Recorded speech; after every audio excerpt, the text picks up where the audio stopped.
let's get all of our pieces and parts out for step number 26, and we're going to start to build the left side of the roll cage. It's pretty easy. What you are going to want to do is make sure that you do take note of the part numbers, because there are left side and right side. So if it says -3, make sure you grab -3. If it says -2, make sure you grab -2.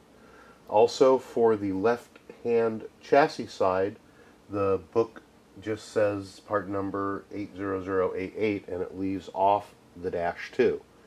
So you are going to want to use the -2 part of the chassis main part.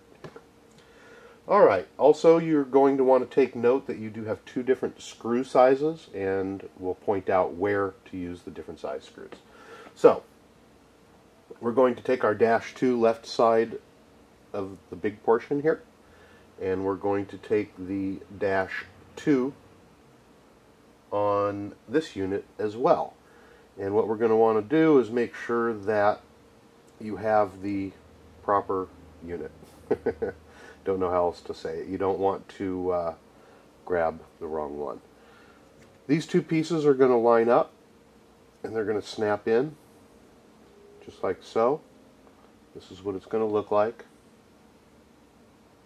We're going to put two screws in. We're going to put one in here and one in here.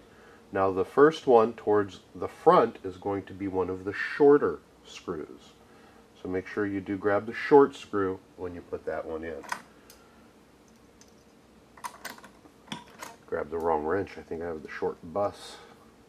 Okay. Go ahead and screw this one in, which is the short screw. Basically, that's clamping the two halves together. And then we're going to use one of the longer screws in the back one. Put that together.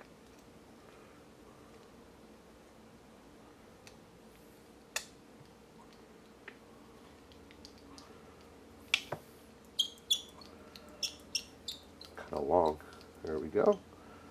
Alright, so those two pieces are being held together.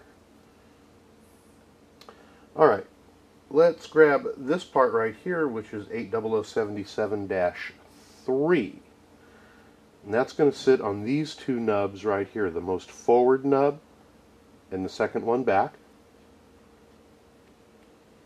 Then it's also going to go into this nub here, which is the second one back on the main part. And all of those, let's see, that uses a long one.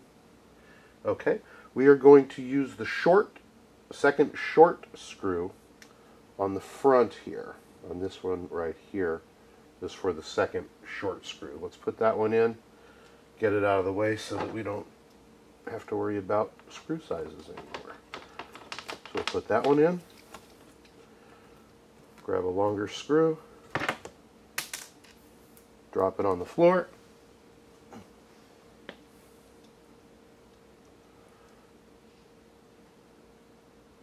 put one in to secure the back portion of this brace.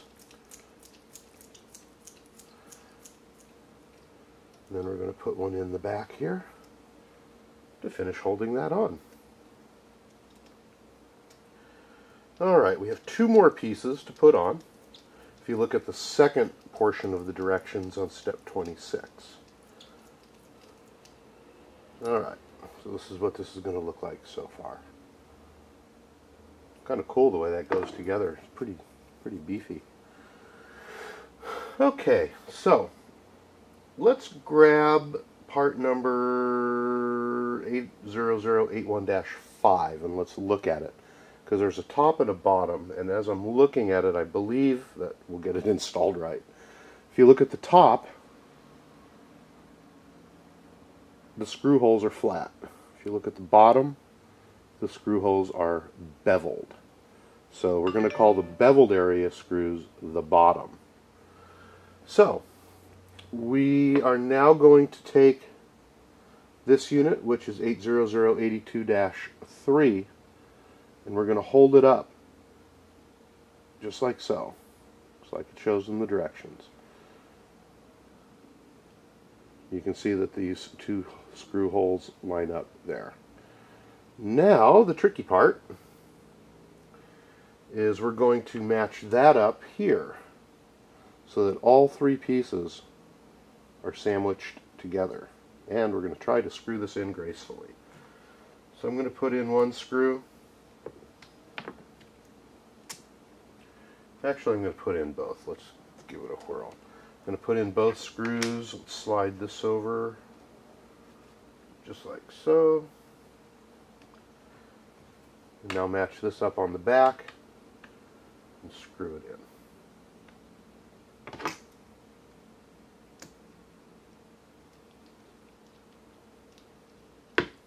There we go. Starting to stack up thick pieces here. Just going to turn it in until it's snug. Okay, so far, this is what we have.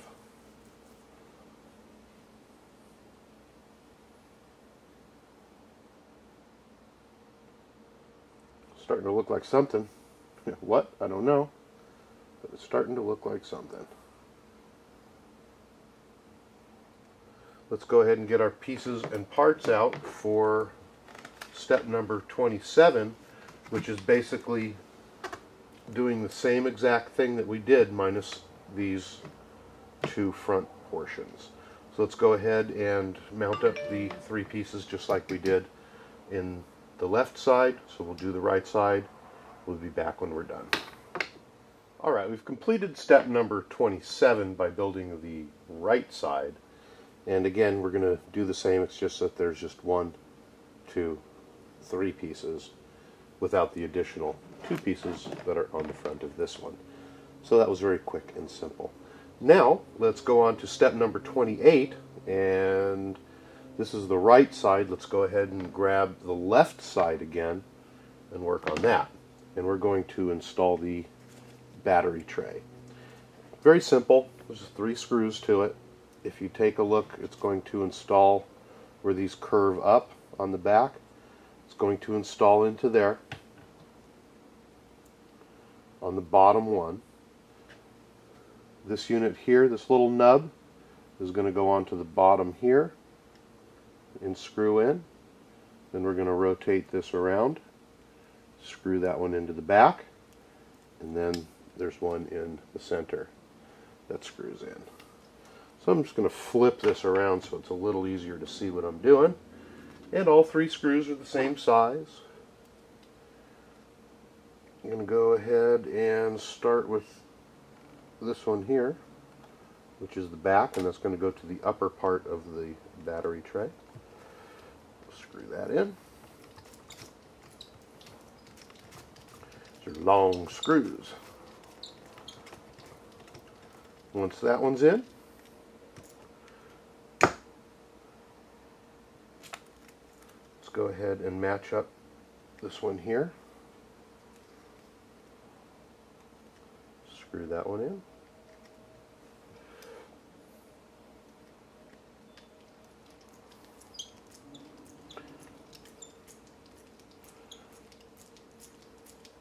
Just until it touches. And then the last one will be on the back here. You can see it's not quite lined up, so let's pull that down.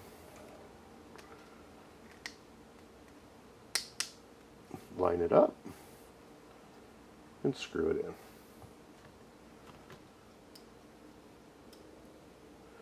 Looks like we're done working on the cage for just a little bit here.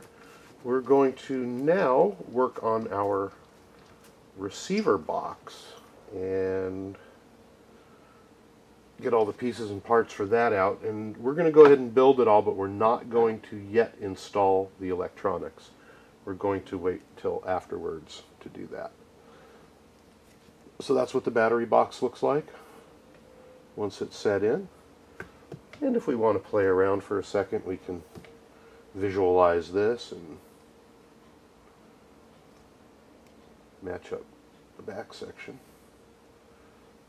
Starting to become substantial, getting a nice size rig to work on.